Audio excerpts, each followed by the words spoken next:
Doctor BR Ambedkar Konaseema జిల్లా మల్కిపురం మండలం ఇరుసుమండ గ్రామంలో ఏర్పడిన బ్లోఅవుట్ ప్రాంతాన్ని పి గన్నవరం నియోజకవర్గ శాసనసభ్యులు గిడ్డి సత్యనారాయణ పరిశీలించారు. ఈ కార్యక్రమంలో రాజోలు ఎమ్మెల్యే దేవ వరప్రసాద్, ఎంపీ హరీష్ మధుర్, ఎమ్మెల్సీ పేరాబత్తుల రాజశేఖర్ తదితర ప్రజాప్రతినిధులు పాల్గొన్నారు. ఈ సందర్భంగా ఎమ్మెల్యే మాట్లాడుతూ, నిన్నటి రోజు నుంచి ఈ రోజు వరకు ఓఎన్జీసీ అధికారులు ఎంతో శ్రమించి మంటలను అదుపు చేసే చర్యలు చేపట్టారని తెలిపారు. త్వరలోనే పరిస్థితి పూర్తి స్థాయిలో నియంత్రణలోకి వచ్చేలా ఓఎన్జీసీ అధికారులు అన్ని చర్యలు తీసుకుంటున్నారని ఆయన అన్నారు. అదేవిధంగా ఈ ఘటనలో ఎవరికీ ఏ విధమైన ప్రమాదం జరగలేదని, అధికారులు తొందరగా అప్రమత్తమై పరిస్థితిని అదుపులోకి తీసుకోవడం వల్ల ఎలాంటి ప్రాణ నష్టం గానీ, ఆస్తి నష్టం గానీ జరగలేదని స్పష్టం చేశారు.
డాక్టర్ బిఆర్ అంబేద్కర్ కోనసీమ జిల్లా రాజోల్ నియోజకవర్గంలో ఇరుసుమండ గ్రామంలో జరిగినటువంటి బ్లోఅవుట్ని సందర్శించడం జరిగింది. ఇక్కడికి వచ్చిన తర్వాత ఓఎన్జీసీ అధికారులని, ఇక్కడ ఉన్నటువంటి స్టాఫ్ని కలిసి దీని గురించి ప్రత్యేకించి తెలుసుకోవడం జరిగింది. అయితే ఇక్కడ ఏ విధమైనటువంటి ప్రాణ నష్టం జరగలేదు కాబట్టి ఈ ప్రాంత ప్రజలంతా హ్యాపీ ఫీల్ అవుతున్నారు.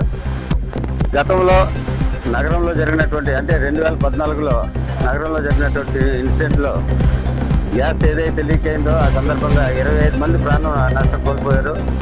అప్పటి నుంచి ఇప్పటి వరకు కూడా ఈ ప్రాంత ప్రజలందరూ కూడా వీటి వల్ల చాలా భయాందోళనలో ఉంటున్నారు. కాబట్టి ఇది ఓఎన్జీసీ వారు ప్రత్యేకించి సేఫ్టీ మెజర్స్ తీసుకుంటే బాగుంటుందని నా ఉద్దేశం. ఎందుకంటే ఏదన్నా డ్రిల్లింగ్ జరిగేటప్పుడు బ్లాస్టింగ్ జరగకుండా, ఇటువంటి ప్రమాదం జరగకుండా సేఫ్టీ మెజర్స్ తీసుకుని ఆ ప్రాంతంలో ఉన్నటువంటి ప్రజలకు ముందుగానే తెలియజేసి, ఏదైనా ఇన్సిడెంట్ జరుగుతుందని తెలియగానే అందరికీ తెలియజేస్తే సురక్షిత ప్రాంతాలకు వెళ్ళే అవకాశం కూడా ఉంటుంది. కాబట్టి ఇది ఓఎన్జీసీ వారు ప్రత్యేకించి తీసుకోవాల్సినటువంటి చర్యని ఈ సందర్భంగా తెలియజేసుకుంటూ, ఇక్కడ అంతా సురక్షితంగా ఈ ప్రాంతం అంతా కూడా సేఫ్ సైడే ఉన్నదని భావిస్తున్నాం.